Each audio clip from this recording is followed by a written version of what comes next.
This Ford Consul has not turned a wheel for 12 years. Today, its owner, John Wilkinson, is going to run it on the private roads of a country estate.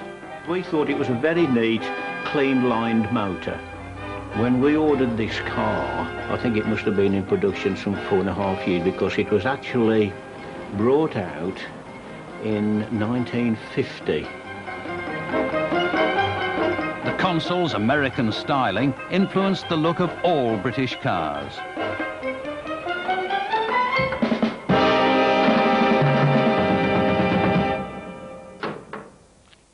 We ordered the car in July of 1955, and we were told that delivery would be early in the new year of 56. With the waiting time for a new car of about 9 months, the Wilkinsons were confident about finding the £788 for theirs. But then they heard it had turned up early.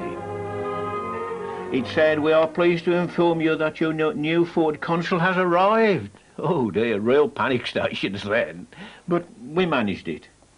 And it says, "Call and see us as soon as possible to arrange delivery." We went there, and there it was, in the edge of the showroom there. And, well, I wanted to sleep in it for the first few nights. It was so marvellous. You know, the room, heater, radio. Unbelievable. And it became part of the family. It wasn't just comfort that made the Consul different.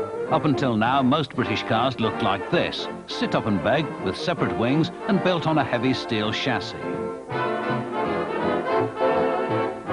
The Consul, its sculpted shape derived from the American Ford Tudor, had no chassis, but rather derived its strength from the body.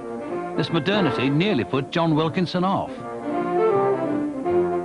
To buy a car without a chassis, knowing what I thought I knew about cars at the time, was quite a difficult decision, because eventually the plan was to tow a caravan, and to put a caravan on the back without a chassis, well, this just didn't seem right to me.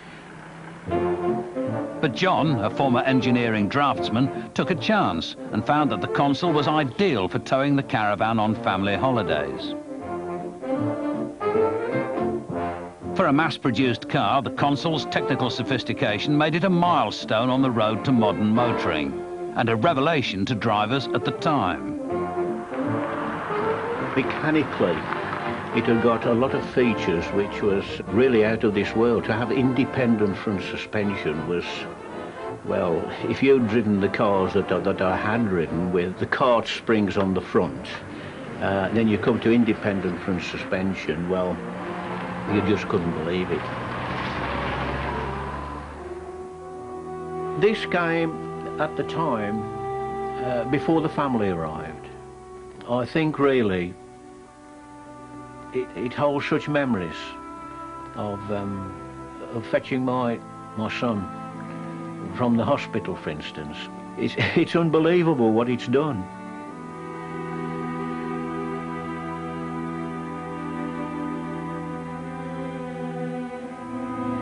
And I was offered £25 for it in 1972, and I said then that rather than sell the car, I would rather put the car in the garden and grow some plants in it, which of course I never did. I just put it in the corner of the garage, and it was really forgotten.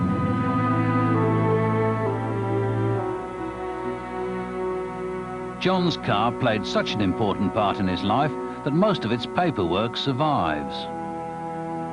The actual repair charge schedule for the Consul and the Zephyr 6, and when you read some of these, such as replacement of front suspension unit assembly, 11 shillings.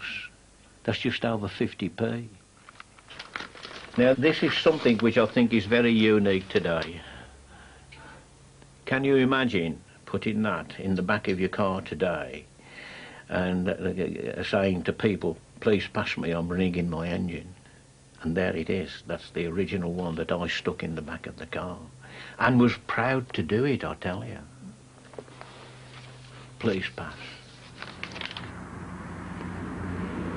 With its smooth, clean, stateside looks and spacious interior, the Consulate set new standards in value-for-money motoring. In America, the Detroit car giant General Motors was pushing motoring into the jet age. This is Firebird 1.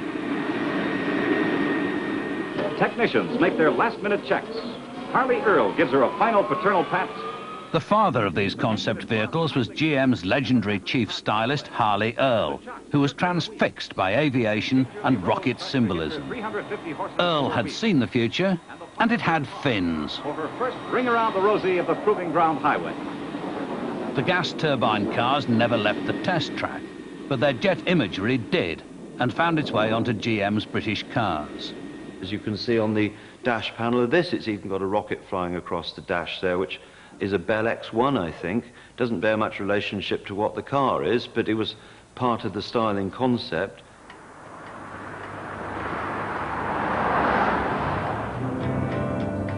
This is not Sunset Boulevard, but Bournemouth, the home of Peter Underwood and his 1953 Vauxhall Velox. Owned by General Motors, but based in Luton, Vauxhalls, like their Ford rivals, exploited enthusiasm for American style.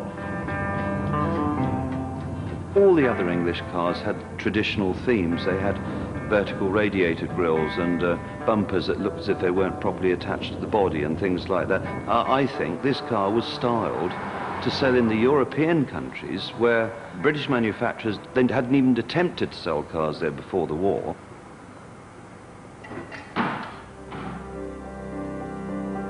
Peter Underwood's enthusiasm for cars started in the garden with dinky toys when he was very young.